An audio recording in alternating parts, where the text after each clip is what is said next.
बाबा, आज येताना बासुंदी घेऊन या ना. अगं, कालच आपण आईचा वाढदिवस होता म्हणून आणली होती ना. ऐकलं, गोकुळची बासुंदी पुन्हा खावीशी वाटतेय. खरं सांगू, मलाही खावीशी वाटतेय. पुन्हा पुन्हा खावीशी वाटणारी गोकुळ बासुंदी.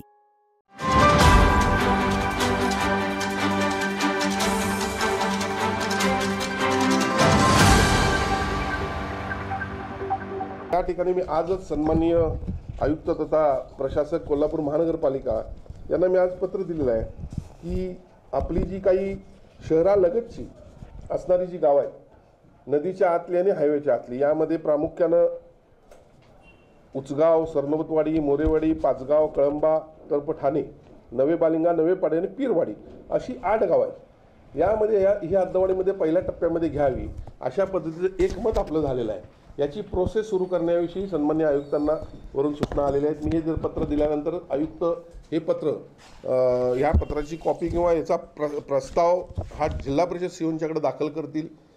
ते ह्या 8 गावांना नोटीस देतील ठराव करण्याविषयी. ठराव पॉझिटिव्ह म्हणजे सकारात्मक असू दे अथवा नकारात्मक असू दे, हा ठराव आपण हे करून प्रस्ताव पुन्हा महापालिकेकडून शासनाला पाठवला जाईल. आणि मला असं वाटतंय की परत एकदा की यामध्ये टाकाला जाऊन मोगाला पोहायची काय गरज नाही. हद्दवाढी गरज आहे, काळाची गरज आहे. आणि 8 गावांची हद्द वाढवण्यासाठी आमचा अजूनही प्रयत्न आहे. सर्वच प्रमुख नेत्यांचं यासाठी मला सहकार्य लाभलेलं आहे. प्रामुख्यानं मुख्यमंत्री देवेंद्र फडणवीस साहेब, उपमुख्यमंत्री एकनाथजी शिंदे साहेब, उपमुख्यमंत्री देवेंद्र फडणवीस साहेब, आपले ज्येष्ठ या जिल्ह्यातील नेते चंद्रकांतदादा पाटील असतील, धनंजय महाडिक असतील, त्याचबरोबर प्रकाश आंबेडकर आहेत, हसन मुश्रीफ आहेत, या प्रमुख नेत्यांचं देखील या ठिकाणी या गोष्टीला सगळ्या कारण हे सगळ्यांचं एकमत आहे. तुम्हाला सांगतो, आता काही नावं मी मुद्दाम पुढे घेऊ इच्छित नाही की जेणेकरून काही लोकांना ज्यांची त्यांची भूमिका मांडावी लागणार आहे. पण या ठिकाणी हद्दवाढ ही काळाची गरज ओळखून सर्व नेत्यांनी ह्याला मान्यता दिलेली आहे.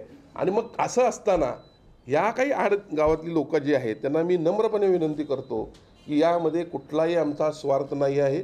आम्ही निस्वार्थीपणे काम करत आहोत आणि या जिल्ह्यासह आपल्या त्या ग्रामीण भागाचा देखील विकास करण्यासाठी आम्ही कटिबद्ध आहोत. तुम्ही 50 वर्षामध्ये आमच्या विरोधकांना बघितलेलं आहे, या 2-4 वर्षामध्ये आम्हाला बघितलेलं आहे. 50 वर्षात जे काम झालं नव्हतं ते आम्ही 5 वर्षामध्ये करून दाखवलेलं आहे. आणि त्यामुळे आता आमच्यावर विश्वास एकदा ठेवून बघा. निश्चितपणे या ठिकाणी हद्दवाढीच्या या भूमिकेमध्ये आमची हद्दवाढीसाठी भूमिका आहे. आणि पुढच्या काळामध्ये हद्दवाढ कधी होईल हे सांगता येत नाही, पण लवकरच होईल एवढं मी आपल्याला सांगतो. आणि साधारणतः निवडणूक आयुक्तांच्या बरोबर या संदर्भात चर्चा करण्याविषयी दोन्ही सचिवांना सूचना दिलेल्या आहेत.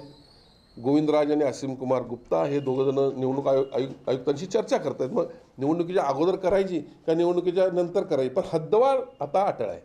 हद्दवाढी होणार याची मला खात्री आहे.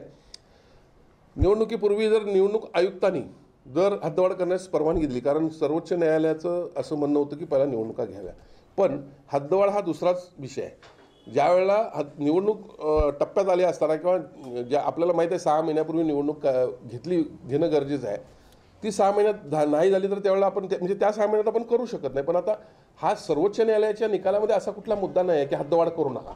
आणि त्यामुळं निवडणूक आयुक्तांशी बोलल्यानंतर या ठिकाणी हद्दवाढ होईल अथवा निवडणुकीनंतर होईल. जर निवडणुकीच्या आत्ता प्रोसेस होईल, नोटिफिकेशन निघेल एवढं मला माहीत आहे. आणि त्यामुळं ह्या आत्ताची निवडणूक ही एक तर आहे या 81 प्रभागामध्ये होईल आणि मग निवडणूक झाल्यानंतर आणि तिकडची पण निवडणूक जिल्हा परिषद आणि पंचायत समितीची या माध्यमातून होईल. पण निवडणुकीनंतर पुन्हा महानगरपालिकेची निवडणूक त्या टप्प्यात येईल. म्हणजे 2 निवडणुकीला सामोरं जावं लागू नये लोकांना, यासाठी दोन्ही सचिव हे निवडणूक आयुक्तांशी बोलणार आहेत.